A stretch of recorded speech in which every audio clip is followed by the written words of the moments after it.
mysterious crash in New Mexico.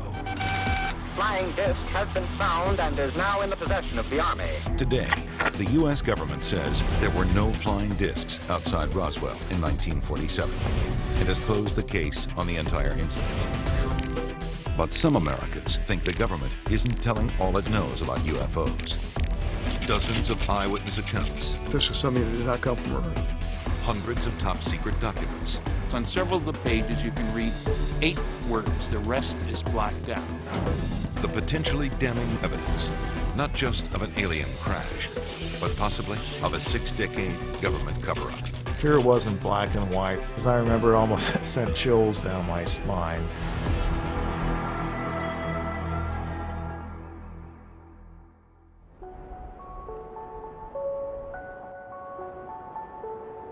To a small but dedicated group of UFO researchers, this barren ranch land, 75 miles northwest of Roswell, New Mexico, is sacred territory. It's the place where they believe one or more alien spaceships crashed to Earth sometime in early July 1947.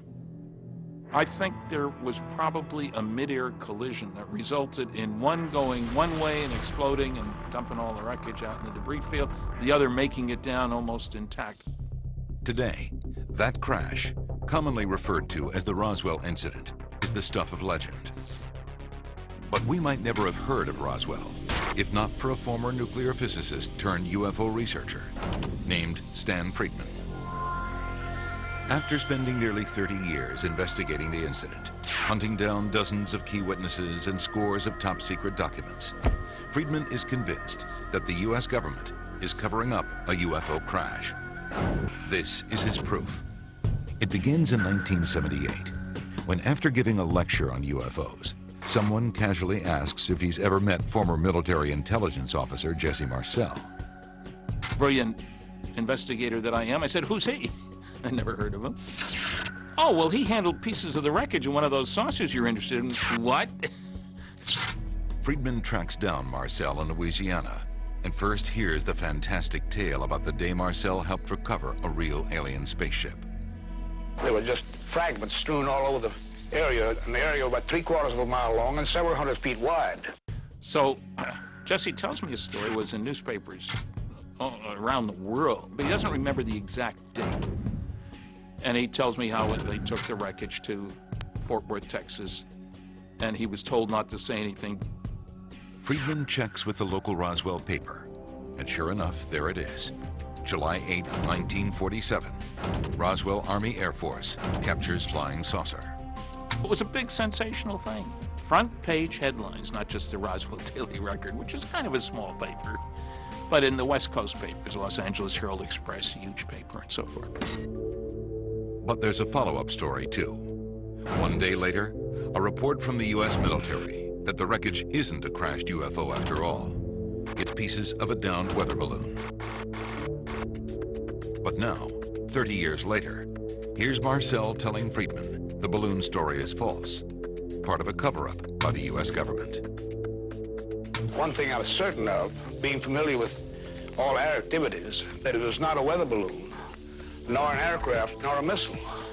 It was something else, which we didn't know what it was. In the weeks leading up to the Roswell incident, the country is gripped by UFO fever after a commercial pilot reports seeing 9 strange objects flying over Washington state. He said that they acted like saucers, bobbing or skipping across the water. It was from him that the term flying saucer came from. Hundreds of flying saucer sightings pour in, especially in New Mexico, home to top-secret test sites for V-2 rockets and atomic and nuclear weapons. The city of Roswell itself is the base of the 509th, the world's only atomic air squadron. Just 2 years earlier, it had dropped the bombs on Hiroshima and Nagasaki. If aliens were going to be interested in anything that happened on this planet, boy, they'd make a beeline for New Mexico. As the story goes, on that fateful night in early July 1947, a violent thunderstorm rolls through Roswell. Out in the desert, rancher Mac Brazel sleeps fitfully in his tiny cabin. There'd been a big electric storm, and he heard what he thought was an explosion that didn't sound like thunder. The next morning, Brazel checks on his animals and notices they won't cross a pasture. He goes for a closer look and stumbles across debris littered over a large field. And he finds this huge amount of stuff, strange material, covering an area hundreds of feet wide by almost 3/4 of a mile long. The material is odd, lightweight, but incredibly strong. Brazel carries a few pieces to his neighbor's ranch. Kind of a tan, light brown plastic. Brazel mentions other debris, items covered with strange writing. He said the writing wasn't like Japanese writing, but it was, I imagine, more like hieroglyphics or something like that. The strangest material looks like aluminum foil, but with a weird ability to return to its original shape. If you picked it up and folded it, it would unfold. And if you folded it several times, it would still unfold. And you couldn't tear it. Brazel drags some of the debris to a shed. A few days later, he's on the phone with Frank Joyce, a local DJ and radio reporter. They began to talk about things that might be out of this world. I thought maybe this is a hoax. During the conversation, Joyce says Brazel mentions finding bodies in the wreckage. And one thing that he mentioned on the phone was the horrible odor that was with these bodies. Thinking Brazel might be insane, Joyce tries to end the call. I advised him to go to the U.S. Army Air Corps because they are flyers and will know what to do about anything that flies. Brazel does call Roswell Army Airfield. Major Jesse Marcel answers the phone. Marcel reports the call to his commanding officer, who orders him and a counterintelligence officer to go investigate. He says, go out with him because the rancher said there's a whole mess of this stuff out there, and nothing that he brought in was conventional. At the ranch, Marcel is also puzzled by the debris. He gathers it up and heads back to Roswell.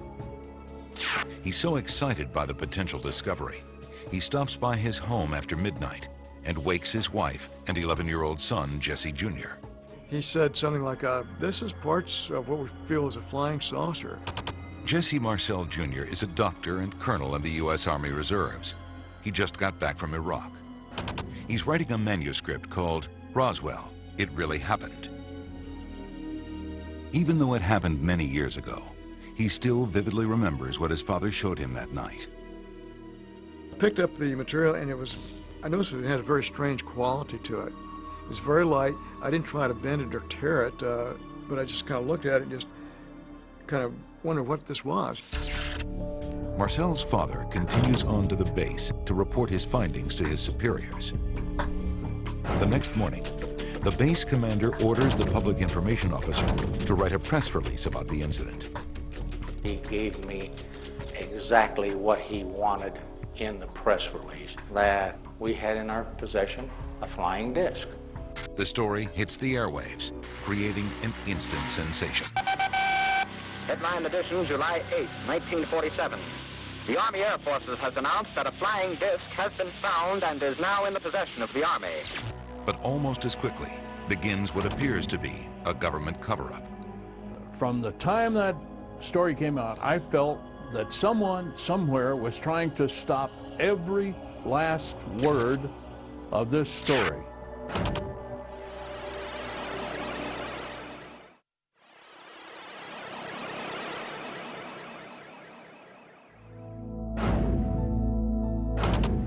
News of the mysterious crashed disc puts the world's focus on Roswell, New Mexico. This was too good to be true. We couldn't really believe a story like this, that it really was authentic. But within hours of those first shocking reports comes a flurry of high-level military interest, strange shipments to other air bases, and fear. For people like Major Jesse Marcel, it's the beginning of a conspiracy to cover up what really happened at Roswell. Marcel is ordered to escort the wreckage, first to Fort Worth Army Airfield in Texas, and then onto Wright Airfield in Ohio. Why Wright Field? That's where captured enemy equipment normally went. Right Air Development Center is there, and they take things apart and find out how they're made. In Hangar 84 at Roswell Army Airfield, the wreckage is boxed up and loaded onto a B-29 airplane. Personnel report seeing a procession of people carrying boxes of strange-looking debris, and something even more ominous, another flight, this one carrying bodies. The bodies were taken to the hospital first.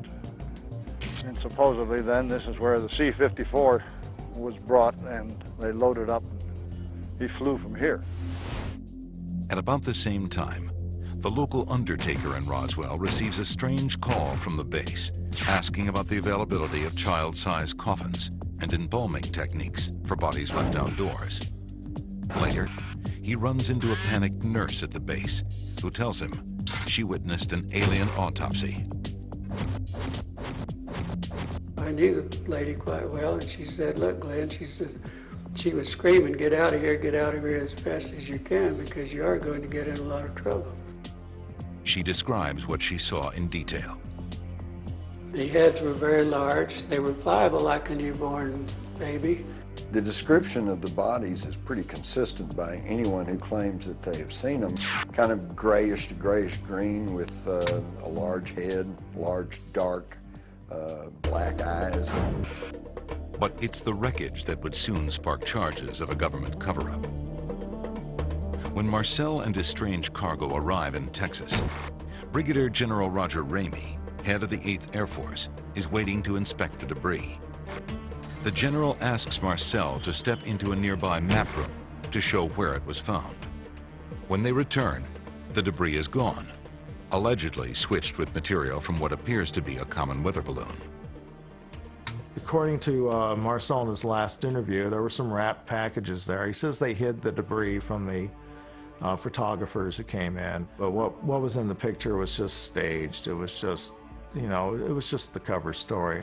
The press snapped several photos of various officials posing with the debris, including Jesse Marcel.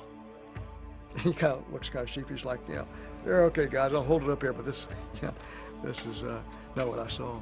Years later, Stan Friedman believes he's confirmed the cover story when he gets a signed affidavit from the General's Chief of Staff, who says the weather balloon story was to divert the attention of the press. And it comes on direct orders from the Deputy Commander of Strategic Air Command in Washington, D.C. He gave him 3 orders. I want you to send some of that wreckage here today with one of your Colonel Couriers. I want you to get the press off our backs. I don't care how you do it. And I don't want you ever to talk about it again, not even with your buddy, Roger Ramey. The alleged cover story works. Just a day after the fantastic tale broke, the media and the public buy into the new story. People really believed in the military back then. It was right after World War II, and the military had saved us, you know, from fascism. After the photo op, the wreckage is flown to a new unknown destination, while Marcel is ordered to return to Roswell and forget the entire incident. When he came back and he had my mother and I kind of together, he said, "You know, guys, we're not to talk about this anymore. Treat it like a non-event. Didn't happen. So may not forget about it, but don't talk about it, not even with your friends." And we didn't. Others are also allegedly pressured to keep silent or change their stories. A few days after the photo op, rancher Mac Brazel pays a visit to Frank Joyce at the radio station. He said, "I found out after I left here that what I told you out on the ranch was not accurate. What the crash was a weather balloon." But Joyce says he uncovers Brazel's fib when he asks what happened to the alien bodies.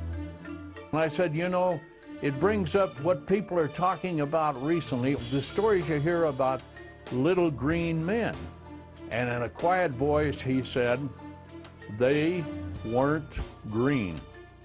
I think Brazel may very well have seen the bodies. But again, that would be another reason for putting a thumb down on it. While Roswell investigators are able to confirm the balloon cover story, getting what they believe is confirmation of the alien bodies would take much longer. My reaction, as I remember, as I said, here it was in black and white talking about bodies and a disc. When they do find it, The smoking gun is in, of all places, the very hand of the man at the center of the alleged Roswell cover-up.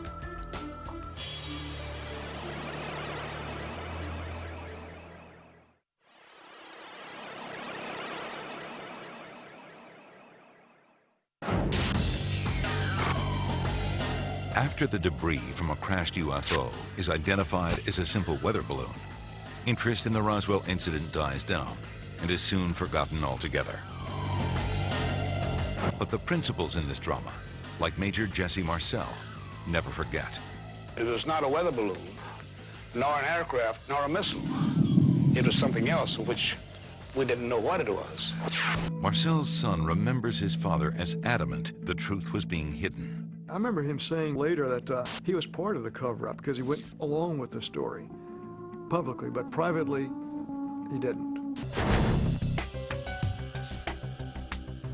According to researcher Stan Friedman, the U.S. military doesn't forget the incident either. Instead, Roswell becomes the launch pad for what he calls a cosmic Watergate, an ongoing government conspiracy to hide the truth about extraterrestrial UFOs. It's clear that there were people in the government taking this seriously. It was also clear that they made a conscious attempt to cover things up. Just a few weeks after the Roswell incident, the National Security Council is created, the president's highest level and most secret advisory group. Obviously, UFOs would come under the aegis of the National Security Council. This is what bypassed the Constitution, the Congress, the news media, and the public. This is where the subject of UFOs went deep and dark. I am here to discuss the so-called flying saucers. Also in 1947, the Air Force establishes what would be called Project Blue Book, a program to track all UFO sightings across the nation. The Air Force interest in this problem is to identify and analyze to the best of our ability anything in the air that may have the possibility of threat or menace to the United States. So many sightings are reported, Friedman claims the military issues special orders in response.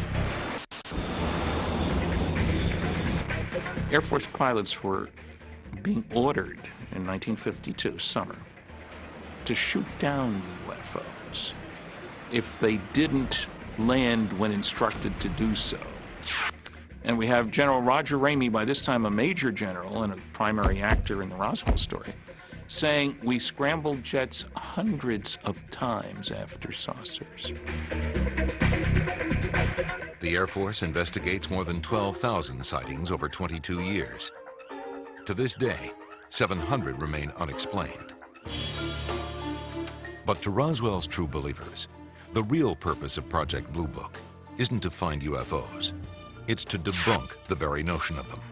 We've been able to explain them as hoaxes, erroneously identified friendly aircraft, meteorological or electronic phenomena, or as light aberrations.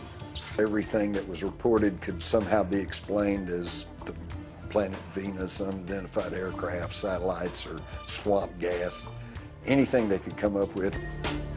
Project Blue Book is shelved in 1969 after the Air Force decides UFOs pose no threat to national security. But according to Jim Mars, the government didn't stop researching them.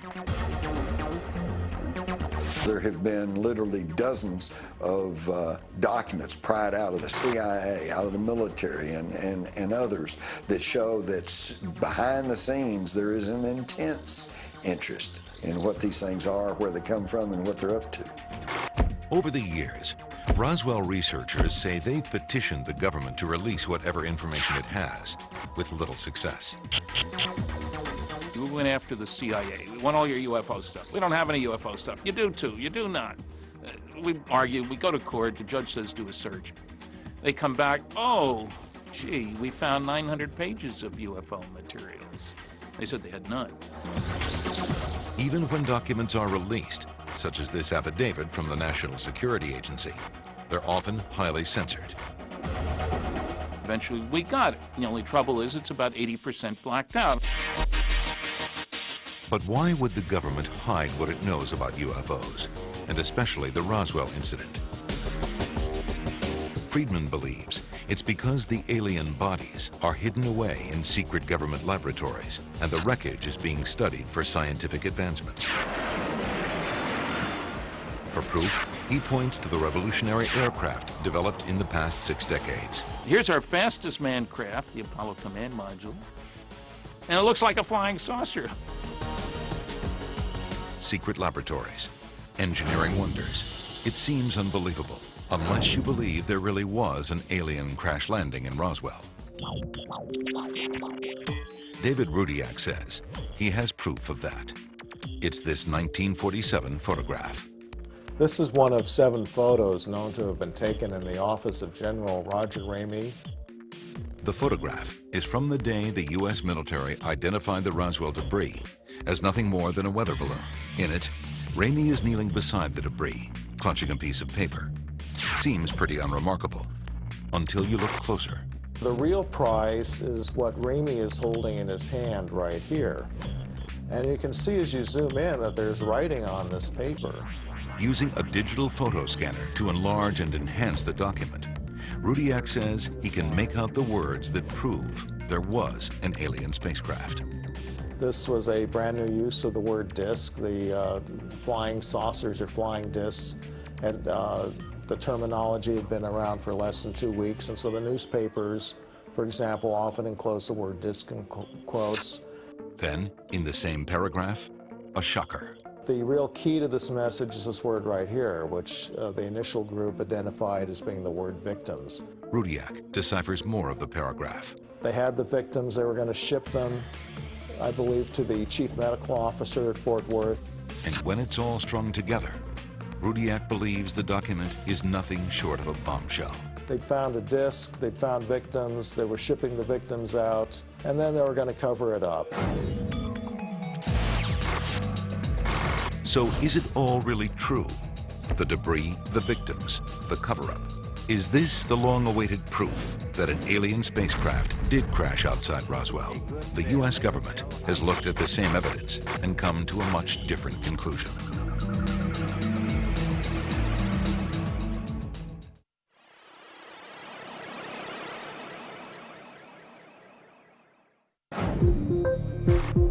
The notion of an alien spacecraft spawns TV shows, books, movies, even museums. And it turns the dead-end town of Roswell, New Mexico into a magnet for the truly bizarre. But as the 50th anniversary of the 1947 incident approaches, the debate over what really happened in Roswell intensifies. A growing grassroots movement presses the government for answers. What they get is evidence that the government has indeed been hiding a secret, one not even the Roswell advocates suspected.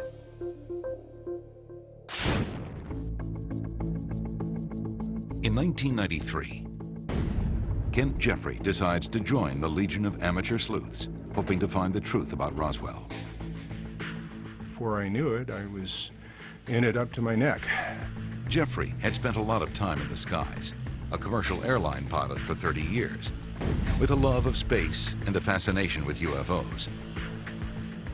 To him, Roswell is ground zero for proof that UFOs exist.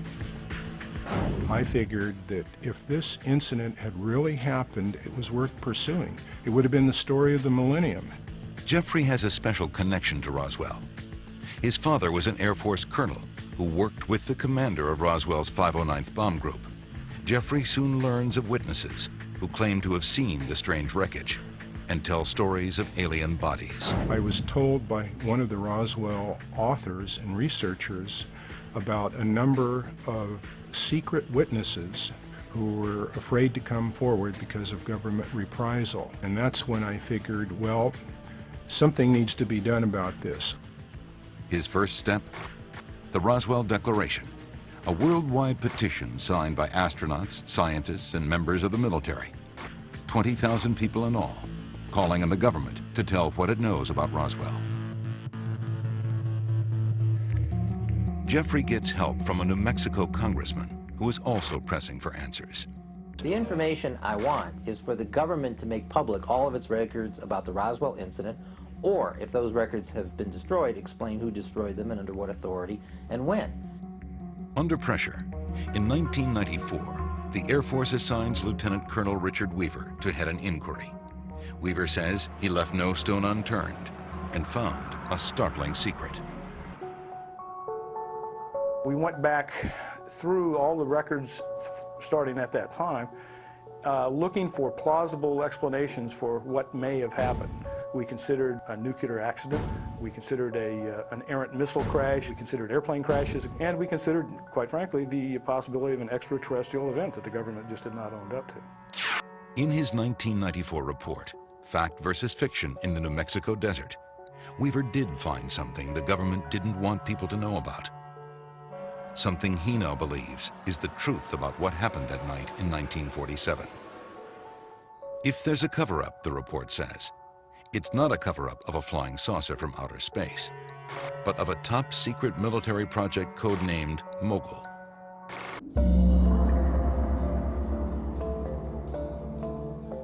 Mogul is a huge apparatus of balloons and instruments spanning some 600 feet. It's designed to detect Soviet nuclear tests, one of the most pressing issues in those early days of the Cold War. The project is so secret, many of those who work on it don't even know its name. It was about as highly classified as the Manhattan Project itself. In 1947, Charles Moore is Project Mogul's engineer. A retired university professor today, Moore believes those reports of flying saucers and the strange otherworldly wreckage on Brazel's ranch are really describing his balloon number 4. It was launched in early June, some 50 miles downwind. We launched several of these long trains of balloons. We were quite sure that the reports that were appearing in the paper were of debris from some of our flights. We were pretty sure it was highly classified, and sooner forgotten the better. And that local newspaper story, where the rancher describes strange foil, tape, and sticks. Moore says it sounds a lot like Mogul's radar targets. The reflective material was aluminum foil laminated onto paper and deployed on balls of sticks to make them lightweight so they could be carried aloft by balloons. Moore even explains those alien hieroglyphics intelligence officer Jesse Marcel and his son say they saw on the wreckage. The targets we used were reinforced with Scotch tape on which was imprinted curious abstract figures, squares and triangles and Greek letters. But how could Jesse Marcel, an intelligence officer with special training in radar targets, possibly mistake what he saw for an alien spacecraft? I think he'd never seen such big balloons as this before. Moore says the balloons, setting out for days in the desert sun, would have blackened and broken up, changing their appearance. After a week or so lying on the ground, the balloons would no longer appear to be balloons. And then there's this. Suppose for a moment the Roswell wreckage really was something extraterrestrial. Even the Air Force says that would be a big event. So big that it would have left some paper trail, some evidence. Instead, they say there is none. Could the government really succeed in keeping this top secret? Colonel Weaver doesn't think so.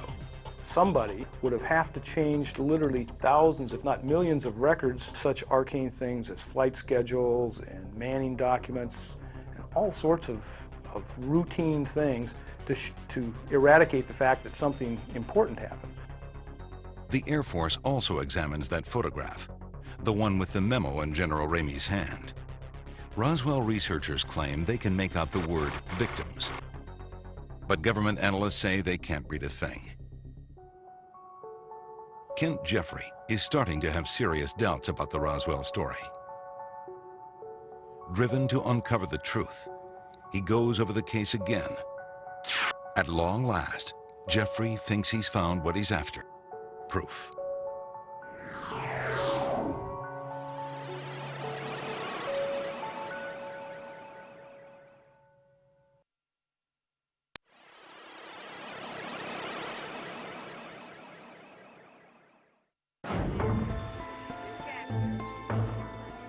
Going into this, for me, it was a quest for the truth.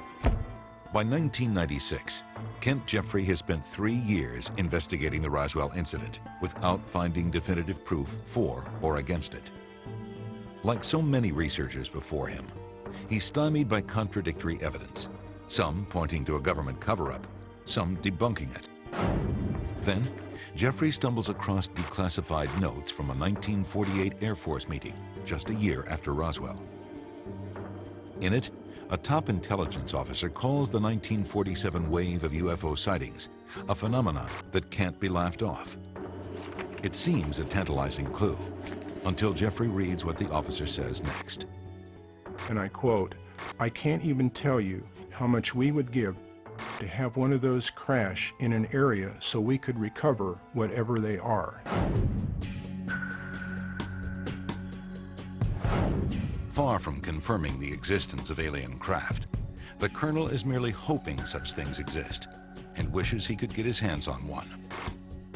For Jeffrey, it's a shocking revelation, but he still keeps looking. He tracks down other people who may have known about it, members of the 509th Bomb Group based in Roswell in 1947. I eventually spoke with 15 former B-29 pilots and 2 former B-29 navigators, all of whom felt the entire UFO matter was patently ridiculous. Next, Jeffrey finds top officers at the airbase that received the crash debris after it was shipped out of Roswell. They tell Jeffrey there was no crashed spaceship. It simply never happened. They give Jeffrey a signed affidavit. There was no alien spaceship and no secret hangar housing it. Of that we give our word. Even testimony from the local undertaker. See here, you got the large eyes and the big heads. About an Air Force nurse who witnessed an alien autopsy falls apart. There are no records that such a nurse ever existed. After more than 3 years of dead ends, Jeffrey pays a visit to Professor Charles Moore, Project Mogul's engineer. There it is, in plain sight, the radar reflector. The same thing Jeffrey believes is shown in those 1947 photographs. It was a no-brainer. That's exactly what it is. Other Roswell researchers claim the debris in the pictures was substituted for the real wreckage. But the intelligence officer who accompanied Jesse Marcel Sr. in July 1947 says in an affidavit it was not substituted. The wreckage in the picture is exactly what he saw. Trying to sort out whether the wreckage was in fact switched, Jeffrey returns to the people who witnessed it. Jesse Marcel Sr. had passed away, but his son, who was only 11 at the time, remembers strange exotic debris.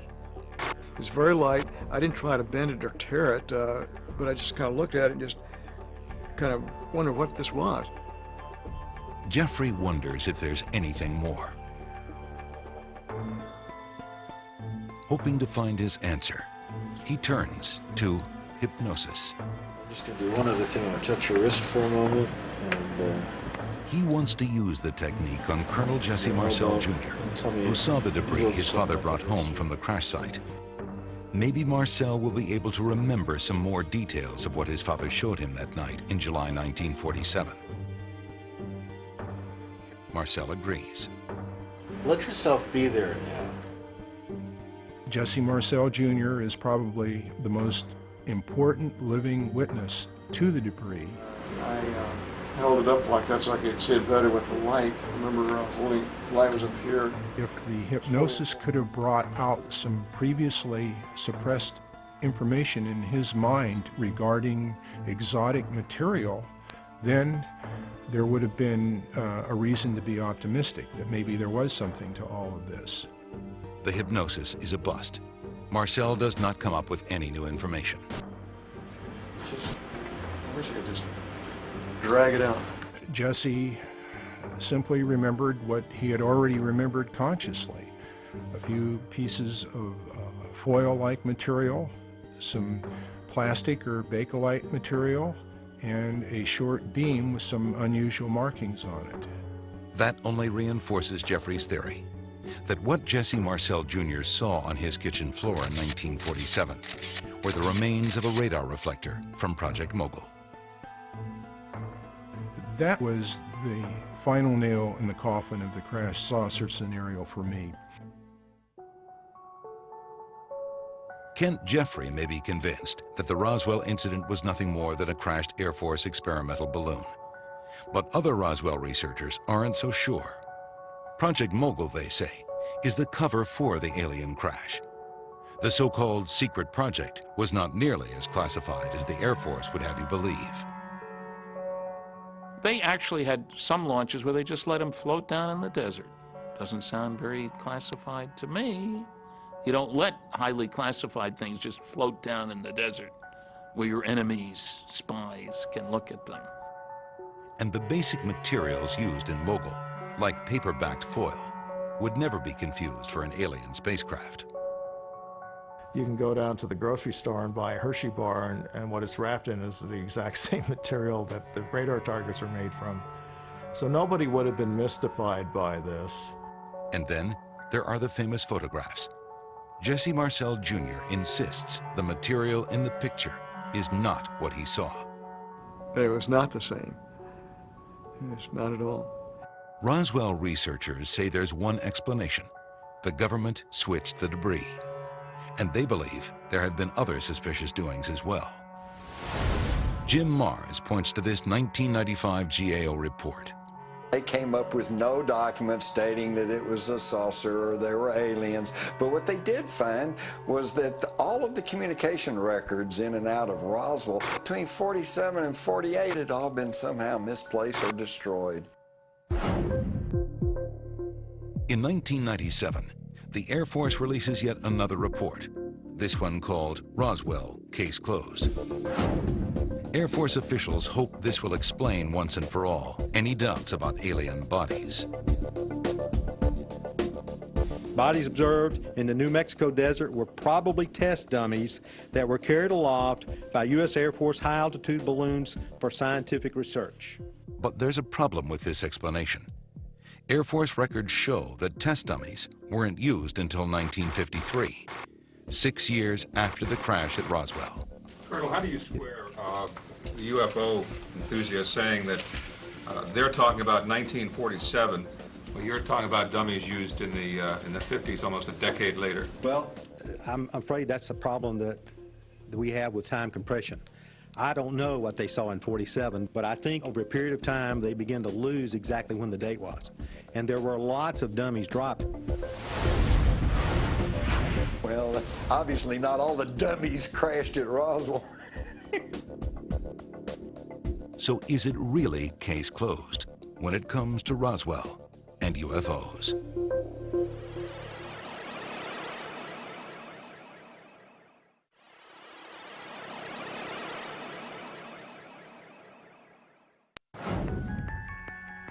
Thank you, sir. After delivering its 1997 press conference, the U.S. government officially closes the case on the Roswell incident. But the final word doesn't seem to satisfy people on either side of the debate. Hey, UFOs, people have a right to know. Contradictory government documents, conflicting eyewitness reports, and intriguing clues that the government is still holding back key evidence all fuel the continued controversy. There will always be those who will not believe anything the government says, and I think that's terrible. But you have to ask yourself, whose fault is it? From a public relations standpoint, I think the government has handled it very poorly. But even poorly handled, Kent Jeffrey believes the government has given the best explanation so far about what fell to Earth outside Roswell. I have absolutely no doubt that it was not an alien spaceship. I would stake my life on that, literally, without hesitation. And it was really a big disappointment for me. Adding to the skepticism of Jeffrey and many others is the fact that so many big leads over the years have not panned out. From discredited witnesses to smoking gun documents that turned out to be fake, even the ever-growing number of alien landing sites in New Mexico. At last count, there are 6 in all, including this one that charges admission. Yet through it all, the true believers still believe. Well, the Army came in and covered it up. They remain as convinced as ever that Roswell is the government's dirty big secret, buried under decades of deceit, lies, and cover-ups. For Jim Mars, the proof is from all those people who've come forward to say they witnessed the incident firsthand. The thing that convinces me that something unearthly happened in Roswell is simply the sum total of the evidence. For Stan Friedman, the proof is right there too, up there in the sky. What I marvel at is that there are stars so many billions of years older than the sun. What arrogance to think we're the big shots in the neighborhood. I think most people don't think we are.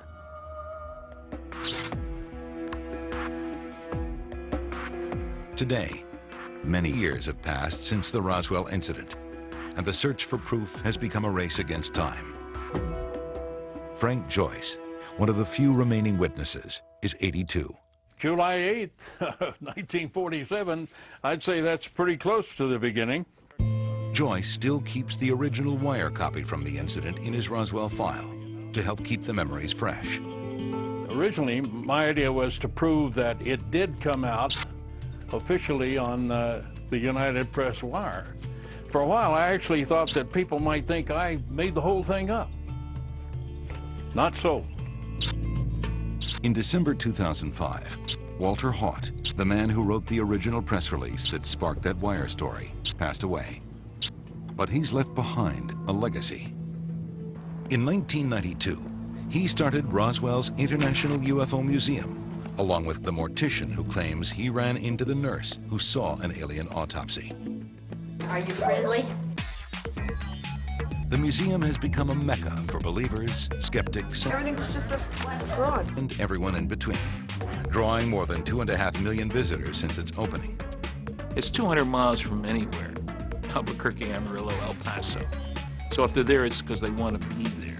So people are interested. The original Roswell investigators themselves are getting older, but they don't seem to be slowing down much. After all, there are still new tips to check out. I'm still working on the case. I've got a couple of hot leads, which I hope prove out. New clues to study. A possible UFO in... There's not a day or a week goes by that somewhere somebody doesn't get some pretty good, clear videotape of a UFO. And new documents to pry out of the government. I want to see the documentation. One of the interesting questions is, why isn't there any documentation? These true believers say they'll fight on, pursuing every last piece of evidence until they finally have proof, real proof, that explains what really crashed to Earth in July 1947, just outside of Roswell, New Mexico.